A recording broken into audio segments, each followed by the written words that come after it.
తెలంగాణ రాష్ట్రంలో పాఠశాలలు జూన్ 12, 2025 నాటికి ప్రారంభమయ్యాయి. ఈ నేపథ్యంలో ముఖ్య సూచనలు ఇక్కడ ఉన్నాయి. పాఠశాలలు ప్రారంభమైన అంశాలు. ప్రభుత్వ, ఎయిడీ, ప్రైవేట్ స్కూళ్లు జూన్ 12 నుంచి కొత్త విద్యా సంవత్సరాన్ని ప్రారంభించాయి. ప్రభుత్వం బడి బాట ఉద్యమం ద్వారా పిల్లలను ప్రభుత్వ పాఠశాలల ఎన్రోల్మెంట్ కోసం డోర్ టు డోర్ కార్యక్రమాలు నిర్వహిస్తోంది. విద్యార్థులకు ముఖ్య సూచనలు. 1. అకాడమిక్ వాతావరణానికి సిద్ధం అవ్వండి. తరచుగా స్కూల్ వెళ్ళక తప్పలేదు.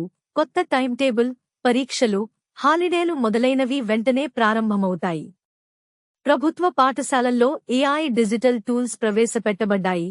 పాఠానికి తగిన పరికరాలను తీసుకురండి. 2. హైజీన్ ఆరోగ్య పరిరక్షణ.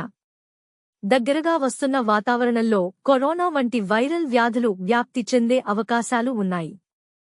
కూడబరిచిన వారిలో తులుసైల్ జాగ్రత్తగా ఉండండి. తక్కువగా జాగ్రత్త.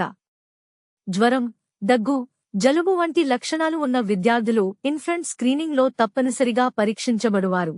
అనుమానాలు ఉంటే తల్లి లేదా తండ్రి వెంటనే తీసుకురావాలనేది ప్రభుత్వ హెచ్చరిక. 3. సమయపాలన రవాణా. భారీ వర్షాలు రావడం వల్ల స్కూల్ ప్రవేశం ఆలస్యమవచ్చు. స్కూల్కు చేరే ముందుగానే ప్లాన్ రూపొందించుకోండి. ప్రభుత్వం రోడ్లపై, ఇంటి నుండి స్కూల్ వరకు బస్సులు లేదా వాహనాల నియంత్రణ వంతైంది. ప్రయాణ సమయంలో జాగ్రత్తగా ఉండండి. ఆన్లైన్ అవకాశాలతో జాగ్రత్తగా వాహనంలో ఉండండి. 4. బహుముఖ మనోవైజ్ఞానిక చర్యలు. మెదడు జాబితాల్లో ఆధునిక టెక్నాలజీ, ఏఐ టూల్స్ ఉన్నాయి. ఇది పిల్లలకు విద్యలో మరింత ఆసక్తిని ఇవ్వవచ్చు. స్కూల్ వాతావరణాన్ని ఆకట్టుకునే కొత్త పాలసీలు, పుస్తకాల్లో క్యూఆర్ కోడ్లు, ఆబ్జెక్టులను ఎగవేసే నియంత్రణ, తెలుగు భాష కంపల్సరీ మొదలైనవి ఉన్నవి. అన్వయించుకోడానికి తల్లిదండ్రుల కోసం. పిల్లలు స్కూల్ రవాణాలో అదనపు సమయాన్ని తీసుకుంటే ముందుగానే ప్లాన్ చేయండి.